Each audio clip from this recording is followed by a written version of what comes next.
এই মহাভারতের উপদেশগুলো মনে থাকবে তো সব সময়? আচ্ছা, কৃষ্ণকে কেন্দ্র করেই আমরা থাকব, কৃষ্ণের শরণ নিয়েই থাকবো। কৃষ্ণৈক শরণম, শ্রীকৃষ্ণের শরণাগত হয়ে আমরা থাকব। শ্রীকৃষ্ণের আশ্রয়ে থাকলে আমি দেখতে পাচ্ছি কোনো ভয় থাকে না। কৃষ্ণের আশ্রয়ে থাকলে সব সময় আমরা নিরাপদে থাকব। যারা কৃষ্ণের বিরোধী, তাদের মনোভাব তাদের যেরকমই হোক না কেন, তার দ্বারা আমরা প্রভাবিত হব না। যারা কৃষ্ণকে মানে না, কি করবে? মানতে চায় না। অন্ধ যদি সূর্যকে না দেখতে পায়, তাতে সূর্যের কোনো কিছু যায় আসে? অন্ধ যদি সূর্যকে দেখতে না পায়, যাদের চোখ আছে তাদের কিছু অসুবিধা হয়? এটা কার দুর্ভাগ্য? অন্ধের দুর্ভাগ্য। ঠিক তেমনি যারা ধর্মান্ধ, ধর্ম বিষয়ে যারা অন্ধ, তারা ভগবানকে দেখতে পায় না, জানতে পারে না। ধর্মান্ধ, ধর্মকে যারা মানে না, ভগবানকে যারা মানে না, তারা নাস্তিক। ভগবানের অস্তিত্বে যারা বিশ্বাস করে তারা আস্তিক, আর যারা ভগবানকে মানে না তারা আস্তিক। আস্তিক নয়, তারা নাস্তিক। অতএব যে যার নিজের কর্মফল ভোগ করে। আমরা দেখতে পাবো মহাভারতের শেষ দিকে যুদ্ধের পরই। যাই হোক, এই সম্বন্ধে যুদ্ধের ব্যাপারে আরেকটু বাকি রয়ে গেছে। যুদ্ধ এখনো শেষ হয়নি। দুর্যোধনকে ভীম উড়োতে আঘাত করে তাকে আহত করল। উড়ু ভেঙে দুর্যোধন মাটিতে পড়ে গেল। দুর্যোধন কৃষ্ণকে অভিসম্পাদ দিতে লাগলো যে তুমি সব সময় পাণ্ডবদের পক্ষ অবলম্বন করেছ, তোমার যে এই স্বার্থপরতা, তুমি ওদের স্বার্থটা দেখেছ। এই বলে দুর্যোধন কৃষ্ণকে অভিসম্পাদ দিতে লাগলো। তুমি অর্জুনকে তুমি কপট পথ প্রদর্শন করে তুমি ভীষ্মকে মারলে। তুমি মিথ্যে কথা বলিয়ে তুমি দ্রোণাচার্যকে মারলে। এখনো তুমি ভীমকে ইঙ্গিত করে আমাকে উরুতে আঘাত করার নির্দেশ দিলে।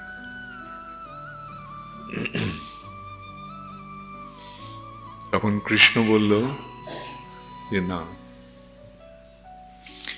তোমার নিজের পাপের ফলে তুমি নিজের সর্বনাশ ডেকে এনেছ।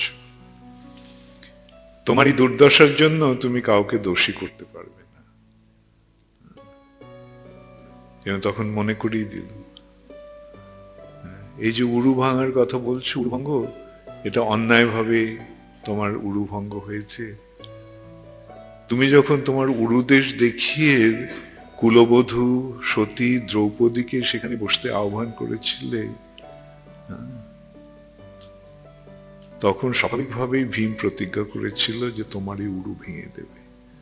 ক্ষত্রিয় তার প্রতিজ্ঞা রক্ষা করেছে। ক্ষত্রিয় যদি প্রতিজ্ঞা রক্ষা করে তাতে অধর্ম হয় না। এটাও ক্ষত্রিয়ের একটা গুণ। ক্ষত্রিয় যেটা প্রতিজ্ঞা করে, সে প্রতিজ্ঞা যদি রাখে, তাতে অন্যায় হয় না, অধর্ম হয় না, বা পাপ হয় না। তুমি কপট দ্রুত ক্রীড়ায় শকুনিকে নিয়ে কি করেছে? মিথ্যার আশ্রয় করে তোমরা চিটিং করে ওদেরকে বনবাসে পাঠিয়েছো, ওদের সর্বস্ব নিয়েছো, ওদের স্ত্রীকে অপমান করেছো। এইভাবে কৃষ্ণ তখন দুর্যোধনকে তিরস্কার করল। এটা আরেকটা দিক, যারা ভগবানকে মানে না তারা ভগবানের উপর দোষারোপ করে, আমার কেন সর্বনাশ করলে তুমি? কিন্তু প্রকৃত কি পক্ষে কি এই জড় জগতে ভগবান কিছু করেন না। তোমরা ভেবে দেখেছো যে এই জড় জগতের সঙ্গে ভগবানের যে সম্পর্ক, জড় সৃষ্টির ব্যাপারে, জড় জগৎ পালনের ব্যাপারে কে করে? জড় জগৎ পালন, জড় জগতের সৃষ্টি বিষ্ণু। বিষ্ণু সবসময় শুয়ে আছে, কারণ সমুদ্রে শুয়ে আছে, গর্ভ সমুদ্রে শুয়ে আছে, ক্ষীর সমুদ্রে শুয়ে আছে। কারণোদকশায়ী বিষ্ণু, গর্ভোদকশায়ী বিষ্ণু, ক্ষীরোদকশায়ী বিষ্ণু শুয়ে আছে, মানে সে কিছু করছে না। যখন আমরা শুয়ে থাকি তখন কিছু করি না। অতএব এই জড় জগতে ভগবান নিজে কিছু করেন না। যেহেতু এই জড় জগৎ তার বহিরঙ্গা শক্তি, তাই জড় জগতের সঙ্গে ভগবান সরাসরি ভাবে সম্পর্ক স্থাপন করেন না। যখন তিনি তার লীলা বিলাস করতে আসেন তখন তিনি তার ধাম নিয়ে আসেন। সপার সদ স্বীয় ধাম সহ অবত। ভগবান যখন লীলা করেন তখনই কেবল সক্রিয় হন, কিন্তু তার লীলাটা হচ্ছে যোগমায়ের প্রভাবে হয়। এটা অভিনয় করার মতো। নাট্যমঞ্চে, স্টেজে যেমন অভিনয় হয়, ভগবানের লীলাটা অভিনয়ের মতো। এখানে বিভিন্ন নাট্যকারেরা, বিভিন্ন অভিনেতা অভিনেত্রীরা, তারা যেমন অভিনয় করে, ভগবানের পার্শ্বরা সেরকম ভাবে অভিনয় করে, কিন্তু ভগবান নিজে কিছু করেন না। কিন্তু তার এই লীলার মাধ্যমে তিনি কি শিক্ষা দেন? তিনি কি শিক্ষা দেন? যারা তার অনুগত হবে তাদের জন্ম সার্থক, যারা তার বিপরীত বিরুদ্ধাচরণ করবে তাদের চরম দুর্ভাগ্যে পড়তে হবে। এবে না ভজিলে যশোদা সুত, চরমে পড়িবে লাজি।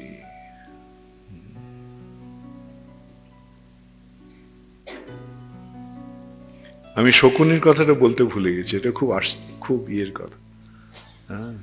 শকুনি সমস্ত এই ইয়ের মূল হচ্ছে শকুনি। সেই সবসময় ইয়ের কুমন্ত্রণা দিয়ে এসছে দুর্যোধন। একে তো দুর্যোধন অসৎ, আর তার উপরে এবার সেই অসতের গুরু হচ্ছে শকুনি, অসতের মন্ত্রী হচ্ছে শকুনি। সুতরাং যেটা কালকে আমি এটা বলেছিলাম, এর কথাই আছে, যেই দেশে রাজা দুর্যোধন আর শকুনি মন্ত্রী, সেখানে সাধুরা থাকে না। শকুনি মন্ত্রী, শকুনির মতো মন্ত্রী কি হবে? সৎ পরামর্শ দেবে না অসৎকে আরো অসৎ করে দেবে?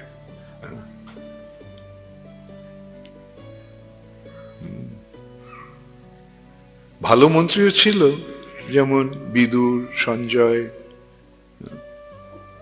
কিন্তু এদের কথা শোনেনি। বিদুর কত উপদেশ দিয়েছে, সুন্দর সুন্দর উপদেশ দিয়েছে ধৃতরাষ্ট্রকে। সঞ্জয় কত উপদেশ দিয়েছে ধৃতরাষ্ট্রকে, কিন্তু ওরা শোনেনি। যারা জড় বিষয়ে মত্ত, তারা ভগবানের কথা, ভালো কথা শুনতে চায় না, ধর্মের কথা শুনতে চায় না।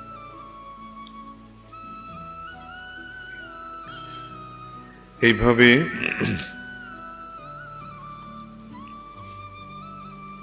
যারা দুর্বৃত্ত, যারা দুষ্ট, তারা আরো বেশি দুষ্ট হয়ে যায়। শকুনির ইয়েটাও প্রাণান্তটাও একেবারে শেষে হয়েছিল, প্রাণ শকুনির বধ। ও বীর ছিল, এরা সব ক্ষত্রিয়, এরা এক একজন মহাবীর। ও রাজপুত্র, গান্ধার রাজের পুত্র, সুবলের পুত্র। শকুনির সঙ্গে যুধিষ্ঠিরের যুদ্ধে যুধিষ্ঠির মহারাজ বেশ আক্রান্ত হয়েছিল, বেশ বিপদগ্রস্ত হয়েছিল। তখন সহদেব তাকে রথে তুলে নিয়েছিল। রথে তুলে যুধিষ্ঠিরের জন্য আরেকটা রথ দেওয়া হলো। তখন সহদেব গিয়ে শকুনিকে আক্রমণ করল। প্রচন্ড যুদ্ধ দুজনের মধ্যে। অবশেষে সহদেব শকুনিকে মাটিতে ফেলল। মাটিতে ফেলে সে প্রথমে খুব আঘাত করল হাত দিয়ে, তারপরে ওর ছুরি দিয়ে একটা একটা করে আঙ্গুল কাটল। যেই হাত দিয়ে তুমি ওই পাশার ফেলেছিলে, গুলি ফেলেছিলে, সেই হাতটা আমি সবার আগে কাটব। শকুনি বলেছিল, তোমার দিব্য অস্ত্র দিয়ে আমাকে মেরে ফেলো, আর করো না। না না, তোমাকে আমি তোমাকে তিলে তিলে মারব। এটা স্বাভাবিক নয় কি? এতদিনের এত অন্যায়টা ওরা সহ্য করে গেছে, এত বছর ধরে এই অন্যায়টাকে সহ্য করে গেছে, তাদের অপমান, তাদের লাঞ্ছনা, হ্যাঁ, ওটা তো মন থেকে তো মুছে দেওয়া যায় না, মনে তো রয়ে গেছে। এইভাবে প্রথমে আঙ্গুলগুলো, তারপরে আস্তে পুরো হাতটা কেটে রাখলো, দুটো হাত কেটে ফেললো।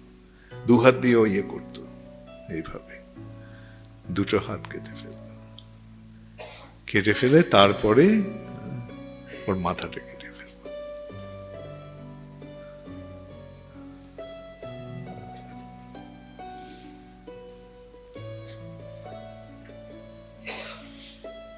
দুর্যোধনকে এইভাবে আহত করে ভীম, পঞ্চপাণ্ডব আর কৃষ্ণ, বলরাম ওখান থেকে চলে গেলেন। তখন তিনজন যারা কেবল অবশিষ্ট ছিল, কৌরব পক্ষের 11 অক্ষৌহিনী সৈন্যের মধ্যে কেবল তিনজন বেঁচে আছে। সেই তিনজন হচ্ছে কৃপাচার্য, কৃতবর্মা আর অশ্বত্থামা। ওরা এসে দুর্যোধনের কাছে এসে কাঁদতে লাগলো, আক্ষেপ করতে লাগলো যে হায় হায়, আজ একদিন তুমি এই সারা পৃথিবীর রাজা ছিলে, তুমি রাজ সিংহাসনে বসতে, সারা পৃথিবীর উপরে আধিপত্য করার অধিকার নিয়ে, আজকে সেই তুমি এইভাবে মাটিতে পড়ে আছো গুরুভঙ্গ হয়ে।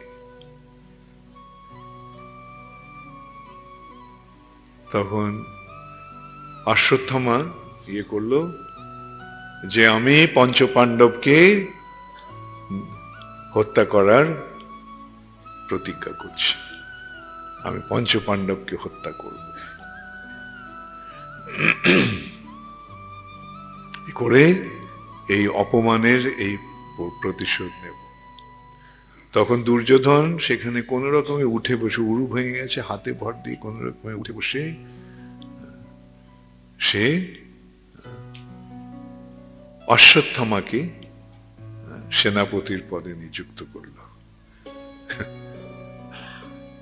এক সেনাপতি, দুজন সৈন্য, কৃপাচার্য, কৃতবর্মা, কিন্তু তবুও ছাড়বে না। আর এই যে অশ্বত্থামা যে প্রতিজ্ঞা করেছে, দুর্যোধনের খুব আনন্দ হয়েছে। ও হ্যাঁ, পঞ্চপাণ্ডবের মুন্ড নিয়ে তুমি আসবে আমার কাছে, হ্যাঁ, আমি পঞ্চপাণ্ডবকে হত্যা করে শোধ নেব, প্রতিশোধ নেব।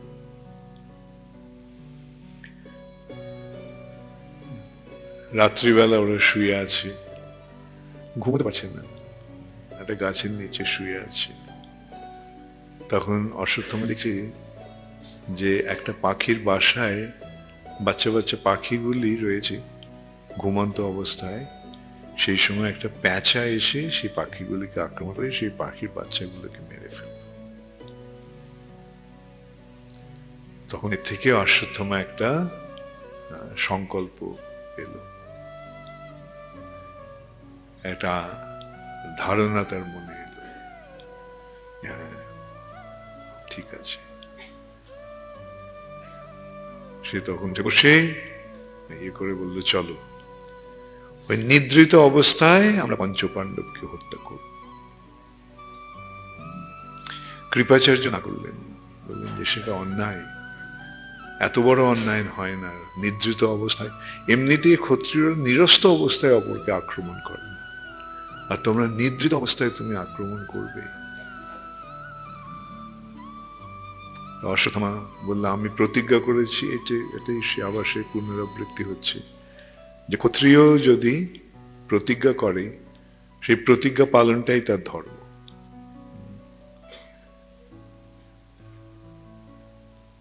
কৃপাচার্য বলেছিল, সম্মুখ রণে তুমি ধৃষ্টদ্যুম্নকে মারতে চাও, সম্মুখ রণে যুদ্ধ করে মারো। এইভাবে লুকিয়ে গিয়ে নিদ্রিত অবস্থায়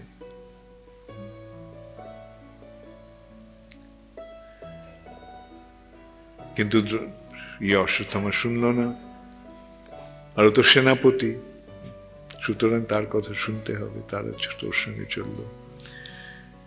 কৃপাচার্য আর কৃতবর্মা এসেছে পাণ্ডবদের শিবিরে, দেখে একজন দ্বার রক্ষা করছে। তো অশ্বত্থামা বলল যে তুমি দ্বার ছেড়ে দাও। সে বলল, না, আমি পাণ্ডবদের দ্বার রক্ষা করি। তো ক্রুদ্ধ হয়ে রেগে গিয়ে ও অশ্বত্থামার ধনুর্বাণ নিয়ে তার প্রতি বাণ ত্যাগ করল। আর সেই পুরুষটি সব বাণগুলি গিলে ফেলল। অশ্বত্থামা আশ্চর্য হয়ে গেছে, এ কি, এ তো কোনো সাধারণ মানুষ নয়। তখন স্টপ করতে তাকে জিজ্ঞাসা করল, তুমি কি? আমার তুন খালি হয়ে গেছে, এত তীর নিক্ষেপ করেছি, এরকমই আমি কাউকে করতে দেখিনি কখনো। আমি বাণ ছুড়ে সেই বাণগুলো খেয়ে ফেলেছি। তখন সে তার পরিচয় দিল, তিনি তার পরিচয় দিলেন, তিনি হচ্ছেন দেবাদিদেব মহাদেব।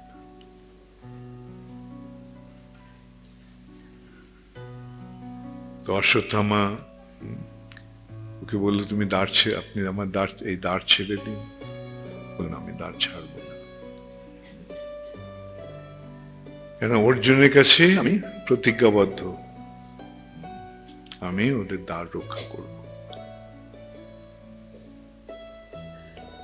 তখন অশ্বত্থামা কোনো উপায় না পেয়ে সেইখানে একটা শিবলিঙ্গ বানিয়ে তার পূজা করতে শুরু করলো, শিবের পূজা। শিবের পূজায় তারপরে শিব সন্তুষ্ট হয়ে বলল, বর চাও, কি চাও বলো, পথটা ছেড়ে দাও। না, সেটা আমি পারবো না, কেন অর্জুনের কাছে আমি প্রতিজ্ঞাবদ্ধ।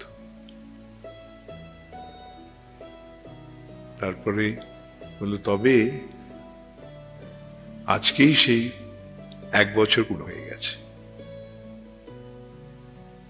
দ্বার ছেড়ে দিল। যাওয়ার সময় তার খড়গটা অশ্বত্থামা চেয়ে নিল। কৃপাচার্য কৃতবর্মাকে বলল, দ্বার রক্ষা করতে কেউ যেন সেখান থেকে বেরোতে না পারে, কোন সৈন্য যদি বেরোতে চায় সঙ্গে সঙ্গে মেরে ফেলবে। সে প্রথমে গেল ধৃষ্টদ্যুম্নের যেখানে ছিল, ঘুমন্ত অবস্থায় ধৃষ্টদ্যুম্নের বুকে চেপে তাকে আঘাত করলো। ধৃষ্টদ্যুম্ন জেগে উঠে দেখে যে অশ্বত্থামা।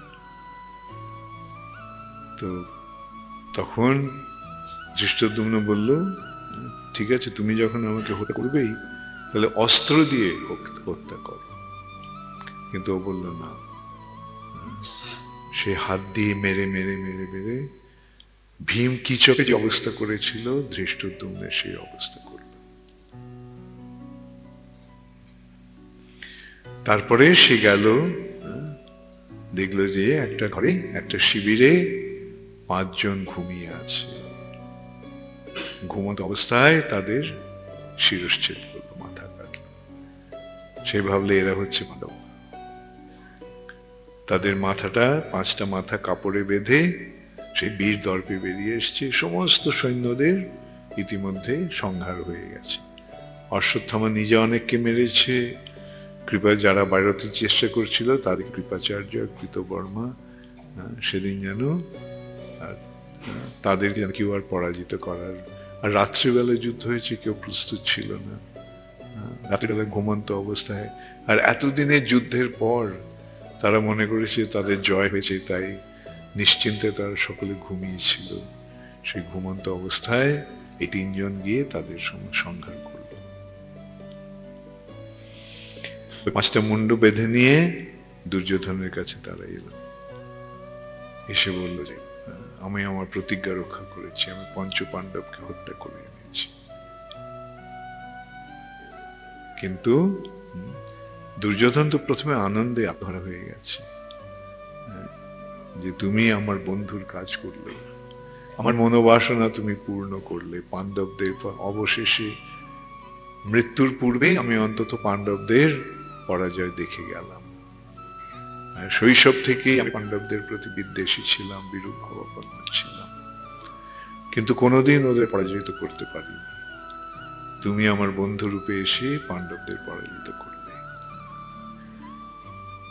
মাথাগুলি কই দেখি, সেই অন্ধকারের মধ্যে একটা মাথা তুলল, ভীমের পুত্রের মাথাটা, ভীমেরই মতো, কিন্তু সেটা নিয়ে 2 হাতে যখন চাপ দিল,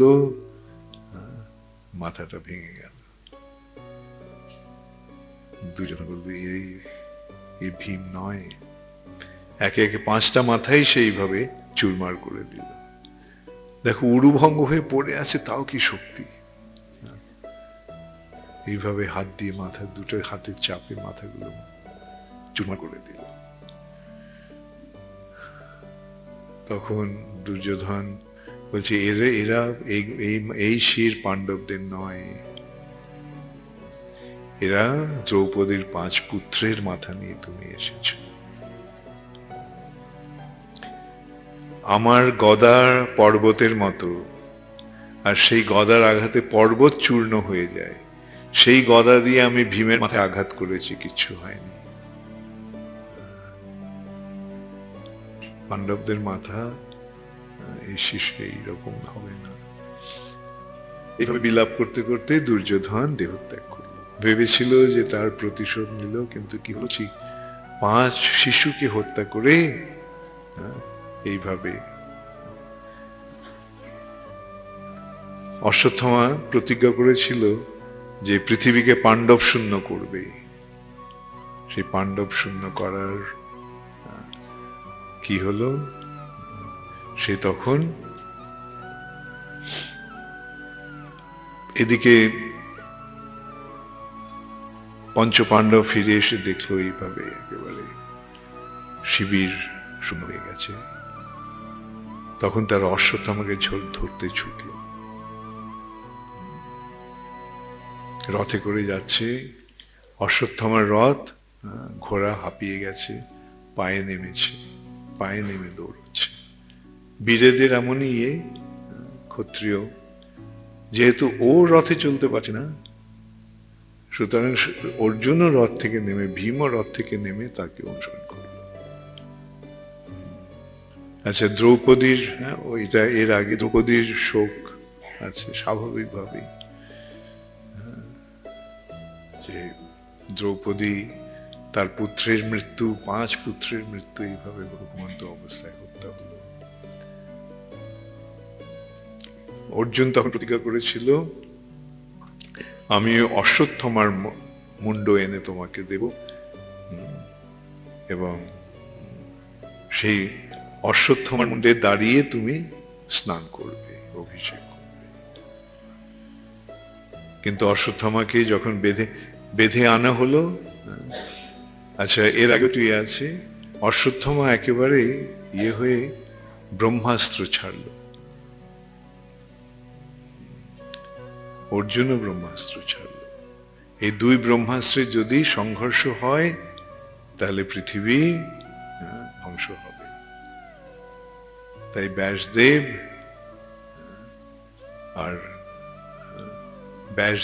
আর নারদ এসে দাঁড়ালেন দুই ব্রহ্মাস্ত্রকে প্রতিহত করার জন্য, ওদেরকে নিরস্ত করার জন্য। অর্জুন তার ব্রহ্মাস্ত্র ফিরিয়ে নিল। অশ্বত্থামা বলল, আমি এটি ব্রহ্মাস্ত্র ফেরাতে জানি না, ব্রহ্মশির অস্ত্র কিভাবে ফেরাতে হয় আমি জানি না, অতএব লক্ষ্য ভেদ করি। পাণ্ডবদের উদ্দেশ্যে এই লক্ষ্য ভেদ করা হয়েছে। তবে ঠিক হলো, ও করলো যে উত্তরার যে গর্ভে যে পুত্র আছে সেই সন্তানটিকে এই ব্রহ্মাস্ত্র আঘাত করবে। তখন কৃষ্ণ গিয়ে উত্তরা গর্ভে প্রবেশ করে সেই শিশুটিকে রক্ষা করলেন।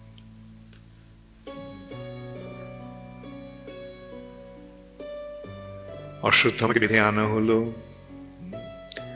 অশ্বত্থামাকে দেখে দ্রৌপদীর মন ফিরে গেল, যে আমি আমার সন্তানকে হারিয়ে তার যে বেদনা সেটা আমি অনুভব করতে পারছি। এখন এই কেউ যদি আমার মারতে হয়, আমাদের গুরুদেবের পুত্র, আমাদের গুরুপত্নীর কিরকম মনোভাব হবে সেটা স্থির করে তিনি বলেন, ওকে মেরো। তবে অশ্বত্থামার মাথার উপরে একটা মণি ছিল জন্মজাত, সেই মণিটিকে দ্রৌপদীকে দাও, যেন অশ্বত্থামার মাথাটাই কাটা হলো।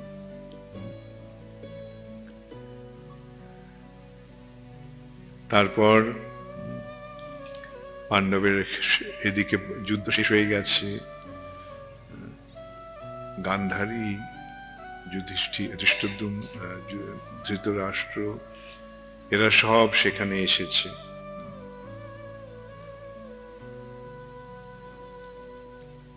যুধিষ্ঠির মহারাজ ভয়ার্ত হয়ে গেছে, কেন জানে যে গান্ধারীর অভিশাপে কষ্ট হয়ে যাবে। যুধিষ্ঠির বললেন, তোমরা চারজন চলে যাও, আমি গিয়ে ওর সম্মুখে, আমি অন্তত ভস্ম হয়ে যাই তার অভিশাপে, তোমরা অন্তত দূরে থাকো, ওর কাছে যেও না। শতপুত্রের জননী, তাদের 100 পুত্রের সমস্ত মৃত্যু হয়েছে। কৃষ্ণ আশ্রয় দিল যে আমারই ইচ্ছায় সবকিছু হয়, অতএব আমি যখন তোমাদের পক্ষে আছি তোমাদের ভয় কি? আরেকবার আমরা দেখতে পাচ্ছি কৃষ্ণের আশ্বাস, তাই না? কৃষ্ণকে আশ্রয় করে থাকলে, কৃষ্ণের স্মরণে থাকলে ভয়ের কিছু থাকে না, নির্ভয়, অভয় চরণ। কৃষ্ণের চরণ কি? অভয় প্রদ চরণ, অভয় প্রদানকারী চরণ, যেই চরণ অভয় প্রদান করে, যার চরণ আশ্রয় করলে আর ভয় থাকে না।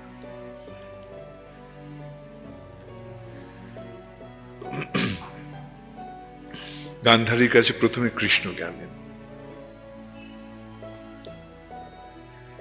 গান্ধারী অভিশাপ দিতে লাগলো, আমি কৃষ্ণকে অভিযোগ করতে লাগলো, তুমি কেন এটা করলে? তুমি সব সময় পাণ্ডবদের পক্ষ অবলম্বন করেছ, সব সময় পাণ্ডবদের পক্ষ অবলম্বন করেছো, কিন্তু কারণটা কি সেটা দেখেছো? যেহেতু তারা ধর্মের পথে আছে তাই আমি তাদের পক্ষ অবলম্বন করেছি। কৃষ্ণ সে কথাই বলল। দেখো গান্ধারী, তুমি তো নিজেই দুর্যোধনকে বলেছিলেন, যথা ধর্ম তথা জয়, যেখানে ধর্ম সেখানে জয় অবশ্যম্ভাবী। তাহলে কেন এখন তুমি অভিযোগ করছো? তুমি তো বলেছিলে। দুর্যোধন কারো কথা শুনেছে? ও নিজের ইচ্ছে মতো আচরণ করে গেছে, আর তার যে পাপ, তার পাপের কোনো ফল হবে না। গান্ধারী তবুও বলল, কৃষ্ণ, তোমার জন্য আমার বংশ নির্বংশ হলো, আমার বংশের সকলের মৃত্যু হলো, তাই আমি তোমাকে অভিশাপ দিচ্ছি যে তোমার বংশ নির্বংশ হবে।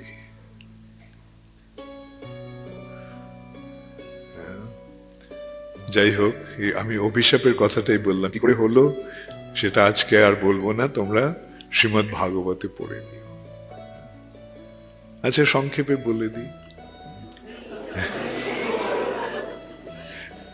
কৃষ্ণের বংশ কি? যদু বংশ। যদু বংশে সকলে এক সময় এক যজ্ঞের অনুষ্ঠান হয়েছে, সেখানে সমস্ত মুনি ঋষিরা এসেছে, আর কৃষ্ণের ছেলে, কৃষ্ণের নাতি, এদের কাকে ভয় করে? ওরা ওই মুনিদের কাছে গিয়ে ঠাট্টা করে শাম্বকে একটা মেয়ের মতো সাজিয়ে আর ওর পেটে একটা গদা বেঁধে জিজ্ঞাসা করেছে, আমাদের এই কন্যাটি গর্ভবতী, আপনি বলুন এর গর্ভে পুত্র হবে না কন্যা হবে? তখন মুনিরা, তাদের মধ্যে কে ছিল? দুর্বাসা, নারদ ইত্যাদি সকলে রয়েছে, অভিশাপ দিলেন যে এর গর্ভে যা আছে সেটা তোমাদের বংশে ধ্বংসের কারণ হবে। সেটা যখন জানানো হলো, যা সকলে জানতে পারলো, গিয়ে বলা হলো, তখন কৃষ্ণ বলল, ঠিক আছে, হ্যাঁ, এটাকে সমুদ্রের তীরে নিয়ে গিয়ে এটা তোমরা পাথরে ঘষে ঘষে ঘষে ঘষে এটাকে ক্ষয় করে দাও। তাই তারা করেছিল, পাথরে ঘষে ঘষে ওটা একেবারে চূর্ণ হয়ে গিয়েছিল, পাউডার হয়ে গিয়েছিল, সেটা জলে ভেসে গেছে। আর যে লাস্ট শেষ অংশটা, ওটা ঘষে তো আর ইয়ে করা যায় না, ওই যে শেষ যে একটা পাত ছিল সেটা জলে ফেলে দিয়েছে। সেই পাতটা, ওই লোহার পাতটা তুলে নিয়ে সেই পাতটা একটা মাছে খেয়েছিল, সেই মাছটাকে একটা ধীবর ধরেছিল, তার পেটটা কেটে যখন সে এটা পেল, ও ভাবলো যাই, হ্যাঁ, এই একটা লোহার পাত পাওয়া গেছে, এটা বাজারে গিয়ে বিক্রি করব। আর সেই পাতটা একটা ব্যাধ কিনে নিয়েছিল, জড়া ব্যাধ, সেটা দিয়ে একটা তীর বানিয়েছে। আর এদিকে যেই গদা চূর্ণটা, সেটা একটা নল খাগড়ার বন হলো সেখান থেকে। এক সময় যদুরা সব সেখানে গিয়ে, ওরা গেছে বনভোজনে, ওখানে গিয়ে তারা সুরাপানে মত্ত হয়ে তারা পরস্পরের সঙ্গে যুদ্ধ করতে শুরু করে। তারা সেই উলখাগড়া, যে জলের মধ্যে যে হয় পাতলা, হাতে টিপে ওগুলো বসে যায়, সেগুলো দিয়ে পরস্পরের সঙ্গে যুদ্ধ করতে শুরু করল। সেই যুদ্ধে তারা এক পরস্পরকে হত্যা করল। এটা কি কারণটা কি? গান্ধারীর অভিশাপ না, কৃষ্ণেরই আয়োজন। এই যদুদের তিনি এনেছিলেন তার লীলায় অংশগ্রহণ করার জন্য, এখন তিনি তাদের স্বধামে পাঠিয়ে দিলেন। আর এই যে আমি বললাম মঞ্চে নাটক হচ্ছে, কেমন লাগছে এই মঞ্চের নাটক তোমাদের?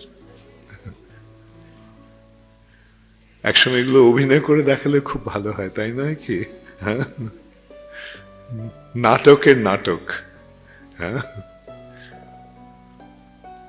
লীলার অভিনয়, লীলা অভিনয়। এইভাবে গান্ধারী কৃষ্ণকে অভিশাপ দিল।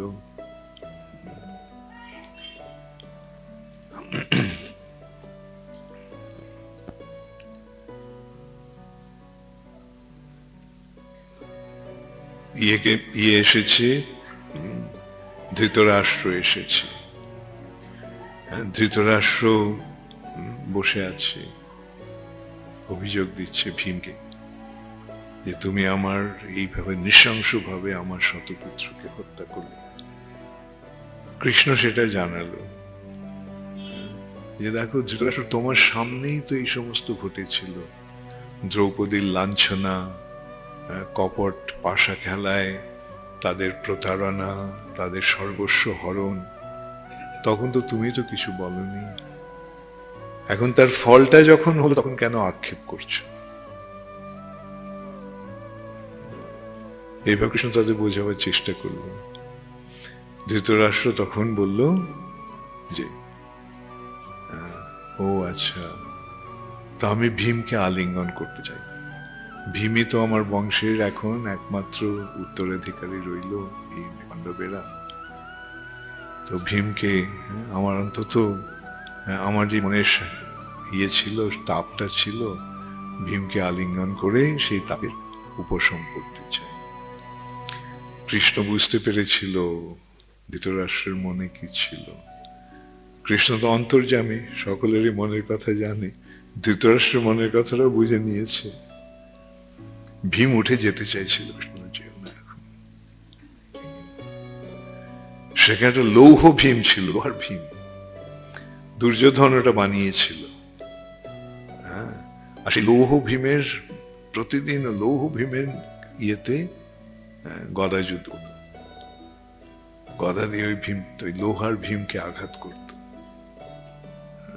এইভাবে প্রতিদিন প্র্যাকটিস করছিল কিভাবে ভীমের সঙ্গে গদা যুদ্ধ করবে। ও এইভাবে প্র্যাকটিস করছে বাড়িতে বসে বসে গদা যুদ্ধ, আর ভীম রাক্ষসদের মেরে গদা যুদ্ধ করছে। প্র্যাকটিক্যাল প্র্যাকটিস আর থিওরিটিক্যাল প্র্যাকটিস। তো সেই ভীমকে তখন লৌহ ভীমটাকে এনে ধৃতরাষ্ট্রের সামনে দাঁড়ালো। আর ধৃতরাষ্ট্র তাকে এমন ভাবে আলিঙ্গন করলো, মহাবলশালী ছিল ধৃতরাষ্ট্র। সেই লৌহ ভীম চূর্ণ বিচূর্ণ হয়ে গেল। তখন ধৃতরাষ্ট্র আক্ষেপ করতে লাগলো, হায় হায় আমি কি করলাম, আমার ভাইয়ের পুত্রকে আমি এইভাবে, আমি আমার হৃদয়ের বেদনা উপশম করার জন্য এইভাবে তাকে হত্যা করলাম। কৃষ্ণ তখন বলল যে না, কোনো ভয় নেই, আক্ষেপ করার কিছু নেই, ভীম বেঁচে আছে, ওটা লোহার ভীম দিয়েছে।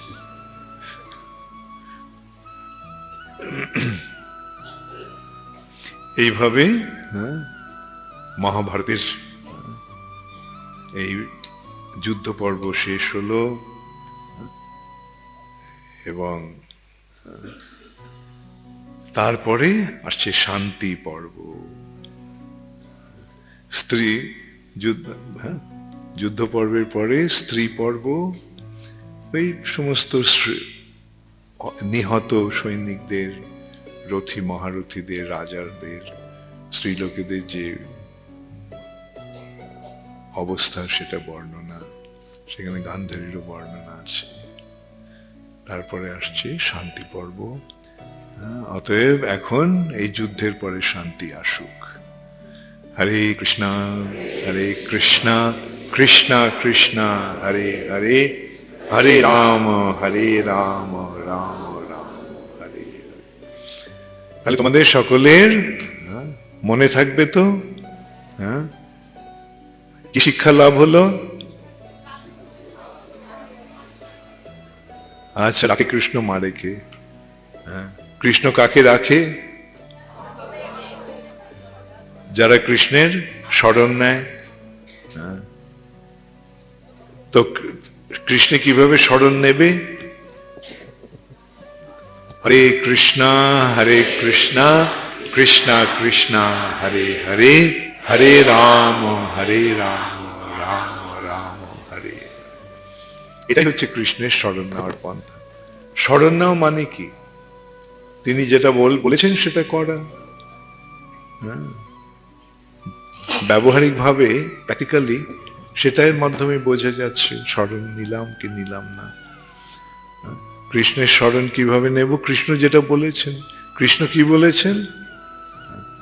প্রভু কহে কহিলাম এই মহামন্ত্র, ইহা সবে জপ গিয়া করিয়া নির্বন্ধ। ঠিক আছে? তাহলে কৃষ্ণের যে স্মরণ নিয়েছে সেটা বোঝাবে কি করে? হরে কৃষ্ণ মহামন্ত্র জপ করে। হরে কৃষ্ণ মহামন্ত্র যখন জপ করবে তখন কি মনে রাখবে? এই মন্ত্রটা কার উদ্দেশ্যে?